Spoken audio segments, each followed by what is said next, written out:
วิธีการหยวนเหรียญ USDT เนี่ยเรา Binance เนาะอย่างย้อนชนสุดแล้วนะได้วิดีโอนักกูอยากเห็นสอนวิธีการหยวนเหรียญ USDT เนี่ยเรา Binance เนาะเที่ยวกูอยากเห็นสอนวิธีการสังเกตนะเตียไปยอดจุยวนแต่ลูกหันตื่นละชีใส่ลูกหันตื่นไปที่ลิชิเท่าดาละชีเท่ากงเนี่ยเนี่ยเรานอนมาแน่นอนอย่าจะไปใส่จะหันชิมุคมนัสถือไปอาจจะเท่ากงเท่าเนี่ยถ้าไปใส่เงียบตัวเหล่อๆเที่ยวแล้วกูอยากชีใส่เหรียญตัวเป๊กที่เรากูมัวที่น่ะขนาดนี้เขาปัญหาล่อชับเลยเรา Binance นะเนี่ยยังแต่กูอยากเห็นก็ละเอียดที่เราชับเลยตัวเป๊กตัวเกิดที่เราเช่าเกียร์นะแต่ช่วงที่นั้นมันก็จุ่มว่า Binance เทียก็จะจุ่ยืนยันตัวตนของเราก็ผ่านมาก็ที่สามารถการหมูซื้อขายเหรียญเรา Binance ตอนนั้นวันที่เราจะก็การเรา Binance อย่างก็เนี่ยเรา Binance เนาะเขาก็การเรา Binance หลังจากนี้ก็ตัดลิ้นเนาะอย่างจะก็สังเกตเขาจะเก่าสเตตเนาะอย่างเขา asset เนาะอย่างจะก็เนี่ยเขา asset เขาเนาะจะก็เนี่ยเขาเนาะจะนี้ก็จะชื่อเลยเนาะอย่างจะแนะนำอย่างไปสังเกตเนาะหนึ่งมั่วตันทอยจะชนะอย่างมั่วเปล่ารู้ก็ไปสังเกตรู้หาเตีย funding เนาะอย่างยาเตียเป็นบล็อกจะเขาเนาะยาเตียเงินทุนเนาะจะก็สังเกตเขาได้เตีย add fund เนาะอย่างหรือชื่อว่าฝากเงินหรือชื่อเติมเงินเนาะอย่างก็เดียวนะเขาเนาะจะก็เราสังเกตเขาเตีย P2P trading การซื้อขายแบบ P2P อย่างก็เนี่ยเขาเนาะต่อกันเราจะนี่ก็ชื่อเลยนะอย่างถอนกันไล่เนาะเจ้าเขาก็ต้องสังเกตตรงเด่นนั้นเจ้าเขาเจ้าเก่าชนะอย่างชนะยาที่ภาษาอังกฤษมันเนี่ยชอบแต่ LAK นะยาที่ภาษาลาวนั่นเจ้านี่ชอบแต่เก็บอย่างขณะนี้ว่าสกุลเนี่ยเจ้าก็ต้องหมดหลงหลงวันเนี่ยเก็บอย่างยาที่เรื่องที่เรียกว่าชิตหลงนะยาเรื่องที่ชิตหลงมันเนี่ยเช่นเนี่ยว่า USD 的สิ่งเนี่ยเราละเจ้าก็ตลอดค้นหาแต่ LAK ละสิเก็บอย่างก็นึกเป็นเนี่ยเก็บนะสำหรับกุลีนั้นจะกูตึกลงอย่างเที่ยวกุลีเป็นภาษาอังกฤษจะเนี่ยชอบแต่ LAK ชนะเนี่ยจีที่เราไปสังเกตอย่างจะเลขว่านั่นก็อีเจ้าจั่วสุดล้อลงมาตรงนั่นก็อีเจ้าที่จะกันเลยจะนั่นมาเนี่ยจะเลขเดออัตราแลกเปลี่ยนเนาะต่อ EUSDT อย่างแต่นั่นมาความหมายแต่ EUSDT เนี่ยจะประมาณเรียกว่านั่นก็อีพาเจ้าปัวต่างนะนี่ตรงแต่นั่นอย่างจีว่าเนี่ยเริ่มจากน้อยไปแล้วก็เลื่อนหอกก้าเราแล้วเนี่ยเนี่ยหอกก้ามาตรงที่ยี่เชี่ยวอยู่ใช่ไหมhọ số to nó mà thì tụ cái tiền như mê shop lời à thầu bé bỏ cho ăn lại biết mà mê mê nó này bé chỉ sót chấm mà trong xe là vì thì cho hắn nói giờ mua chơi lú thì liu mua không nát sẽ thử nè phần trong phần đôi mà nó cũng mua cho nát tôm tuần lại thế á số thì có gà mùi dùa giờ có sáng nhiều rồi tới rồi cũng chỉ sai liền nó có nên trong đó nè chỉ là bé một sao kia cũng khi bé sáng kia thì lú hắn từ bé khoan dùa thì chỉ lú hắn từ mua không nát sẽ thử thế lú hắn từ này ยัง ý chỉ muaการซื้อขายตลอดเดนะbéที่ลิมอยู่เสื้อมันว่ามุนรอนึกซื้อขายตลอดเลยอย่างจนที่เนี่ยเป็นเราสังเกตนะเป็นสังเกตที่อีสานอย่างในยมั่วจอมไม่ติ๊กเนี่ยเราต่อเนาะเขาต่อเนาะมาในยลุ่มเบนเดี๋ยวในลูกฮันอย่างเขาต่อเนาะมาเยอะลูกเครื่องใหม่ติ๊กว่าไบแนนมั่วตัวหนึ่งนะแต่ตัวเจ้าของเราชิลูกฮันเราอย่างในมั่วการกวดสอบที่ถูกต้องตามกฎของไบแนนเราเรียบร้อยเลยอ่ะจะในที่ต่อหับจากเครื่องใหม่มันเอามูลแล้วนะที่เขาจริงๆชอบเลยเป็นเราสังเกตว่าการที่เอาของกันเนาะชาวเดียทรสเนี่ยเราชื่อว่าการซื้อขายนะสำหรับคนน้องมันเครียดส่วนแต่ป้าวัดแต่ลูกฮันหน่อยเตียนในเคยมั่วการซื้อขายที่ผ่านมาในระยะเวลาที่ผ่านมานั้นเนี่ยเคยมั่วการซื้อขายมูลเลยอีผาอ้อปัวจุดจะอ้อเจ้าอย่างละชื่อว่า1,292 ครั้งก่อนนะอย่างจะฮันว่าได้รับการยืนยันจากไบแนนเทียหนึ่งเคยมั่วประวัติการซื้อขายที่ผ่านมานั้นต่ออย่างลินน้องมาจะนอที่จะฮันที่ว่ามีความน่าเชื่อถือเนี่ยอย่าที่ไปอยู่มุยโยมาเป้ชูมุยโยเนี่ยจะฮันนอซื้อมันที่รีว่าเทียโอเคเราเป็นนะจะที่เราเป็นเรามุสังเกตอย่างนึกกูมองเป็นลูกฮันหัวก้าเขาที่จะ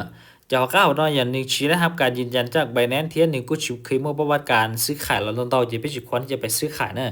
วิธีไปอาจจะถึงกงเตาอย่างวิธีเคยไม่จะจงลังเราเลย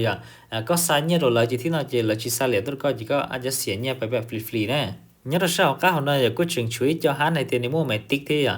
สำหรับลูกไม้ติ๊กสีทองเทียลูกไม้ติ๊กสีเงินเขาเนี่ยอย่างละชื่อว่าสีเนี่ยเขานะนี่ก็ถือว่าโอเคที่เนี่ยเอาลูกนั้นยังเอาลูกฮันในเทียโอเคที่เนี่ยเทียนี่ก็มัวประวัติในการซื้อขายที่ผ่านมาที่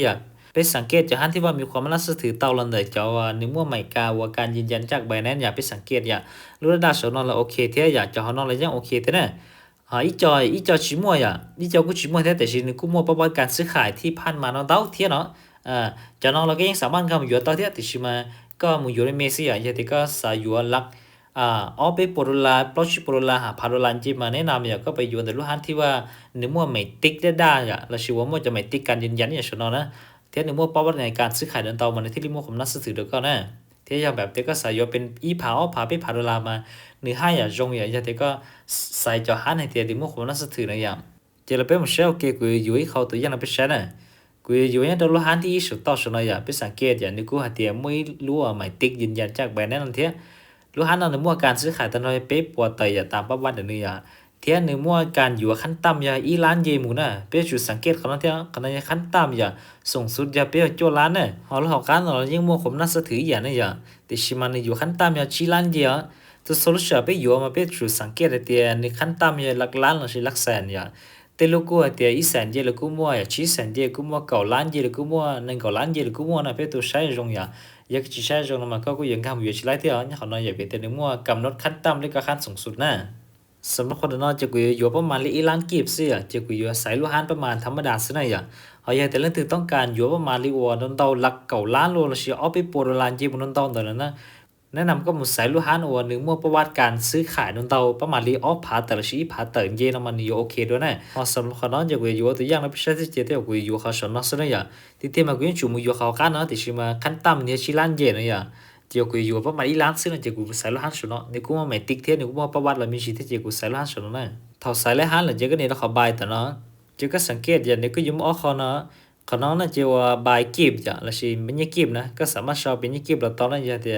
có chỉ bao giờ dùng một cái cóต้องการdùng support ว่าอีหลังเก็บซึ่งนั่นเนี่ยก็สามารถใช้เก็บนั่นต่อgiờ thì có bao thì cóต้องการอยู่เป็นใช้ USDT แล้วนั่นเจก็เนี่ยเราขอที่ออตอนนั้นเจก็จะชอบแค่ที่ต้องการเนี่ยปล่อยจะชี้ USDT บ่แล้วชัวปล่อยจะต่อ USDT บ่เนี่ยก่อนนี้ชาติเราขอขั้นต่ำเนี่ยก็ชอบเนี่ยเขาก็ชอบเรื่องตลาดยี่เขาจริงๆชอบเลยก็เราสังเกตชิ้นหนึ่งบนออนไลน์เลยเนี่ยยังที่นี่ชิ้นออนไลน์แล้วเนี่ยเจเขาก็เนี่ยโยมมือจะกูชิ้นไรที่ก็ต้องใช้ชิ้นหนึ่งบนออนไลน์เลยอย่างhọสำหรับผู้ลีนั้นจะได้กู้เชิงกับเตียต่อใช้งานและชิ้นในช่องออนไลน์อยู่เนี่ยยังที่นี่ช่องออนไลน์แล้วนะเจียวยักษ์ของเราเนี่ยใช้กันแต่เตียออนไลน์ประมาณ5-6 นาทีที่ผ่านมาแล้วเลยชีว1 ชั่วโมงที่ผ่านมาแล้วเลยนี่นะเนี่ยยังในช่องออนไลน์แล้วเนี่ยเจียวเขาก็อยู่เหรียญหมดเลยกู้ชิวมันทางเตะเจียวก็กู้อยู่ชิ้นละเหรียญเท่านั้นเขาก็ชอบจำนวนที่ก็ต้องการตาเลยนะเจียวก็เลยนี่ขอเตีย place order อย่างเลยชีวขอเตียสั่งซื้อนะเนี่ย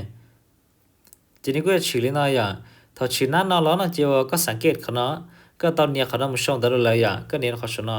ะทีนี้ก็จะชื่อเลยนะสำหรับลูกค้าเนาะอย่างปัตตาเป็นก็มาอยู่เหรียญจีนที่ปล่อยได้เป็นการดำเนินลูกค้าเลยอย่างจีนที่ส่งตลอดเป็นแต่ขนาดเนี่ยจีไปส่งตลอดให้นั่นเราอยู่อย่างเมื่อตัวลูกค้ามันเลยก็ส่งตลอดครั้งนะชิเตก็ครั้งเนี่ยเที่ยวว่าเมื่อตัวลูกค้าเนี่ยถ้าเป็นการนำมาเลยสาธุ QR แล้วก็โอนเนี่ยที่เชื่อลูกค้าที่จะเตะชิตเอาสาธุก็นั่นเจ้าว่าก็มาต่อด้วยเขาเดียว view payment details ส่วนนั้นเนี่ยเพื่อมาโอนเนี่ยเทรดแล้วเนี่ยจีก็เนี่ยเราเขาชนะอย่าง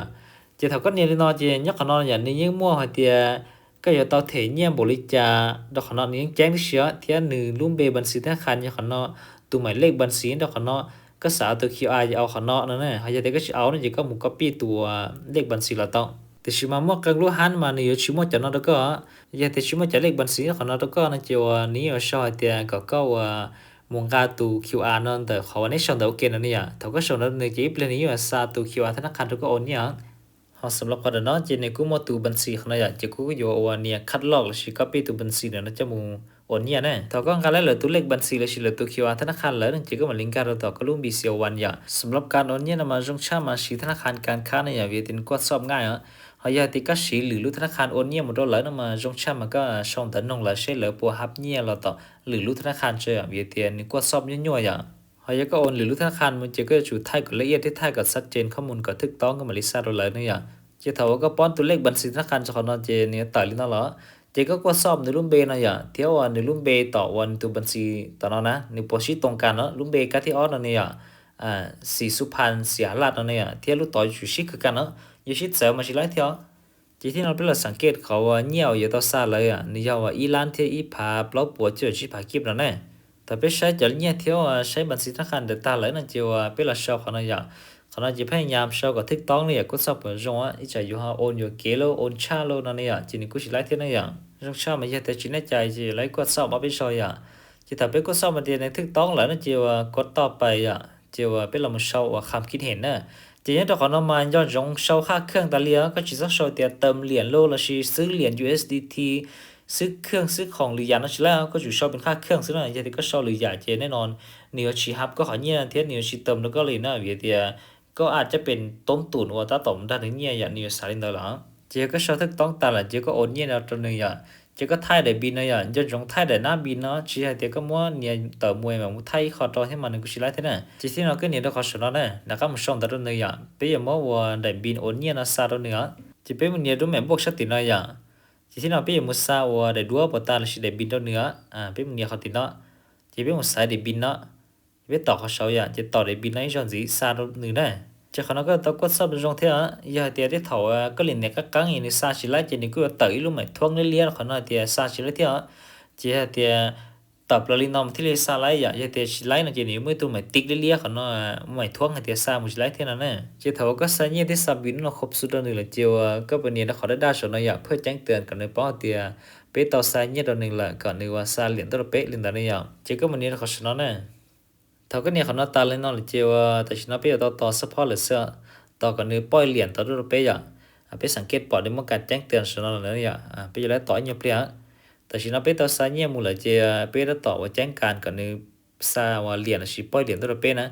thằng lại bôi liền tao chỉ liền như những dùng cái tao nó mắt tao vào bài này này chỉ sao như share thìอยู่ originality site tao bây nó bài này là những bôi cái là tao nó mắt này giờ như đó nó này giờ bây tỏi nhập liền nè thế thầu mua tôi han giờ thì nên chỉ không xa được có là chỉ xa cái mà cái lấy hùm đó được theo vì thế nên muốn bớt là thế gì ạ chỉ sau đó han nào mà này chỉ chẳng sẽ tao nhập liền ok chỉ tại chỉ nó plug cho tao USDT à tao cái là tao biết liบัญชี Binance เรียบร้อยเลยนะอย่าไปสังเกตเขานะอย่า plug cho tao USDT อ่ะchỉ phảiต้องการก็สอบเป็นเนี่ยเขาจะเช็คasset เขานะอย่าเนี่ยเขานั่งกันมาตอนนั้นchỉ nếu cứ đã có thì lấy vậy này à chỉ biết sáng kết đấy à tại vì nó USDT tức là cái là trò bên liên bài này liệp lót lên này chỉ biết cho ta USDT cứ tao làm gì họ chip bồi vậy thì nó cứ chip bồi tại này tao trong nói thì cũng mới video nó chia này à chỉ sử dụng cái nó sử khai liền mà nàyง่ายๆสิอ่ะที่เตรียมมาในชิชอยที่จะจังซึ่งแต่นะกูเพียนอะไรหนึ่งเดียววิธีอธิบายรายละเอียดเนี่ยchỉที่เตรียมมันก็ว่าจะประมาณที่ว่าเป๊ะแล้วนาทีสิจะยังไงนะที่ว่าเรียนเราในกูยังการเราชิที่อ่ะเขาตอนนี้สปอร์ตแล้วเขาฟันดิ้งใช่ตอนนั้นมันที่ไรเนี่ยฟันดิ้งที่ปล่อยจนเนี่ยนะจะสรุปวิธีการซื้อเหรียญเขา Binance จะง่ายๆที่ยงหยีนะสิเนี่ยกูเคลียร์ละเอียดชับละเลยนะนั่นคือว่าชิไลที่เจตนะครับมึงใช้ที่มึงสังเกตขึ้นด้วยนะ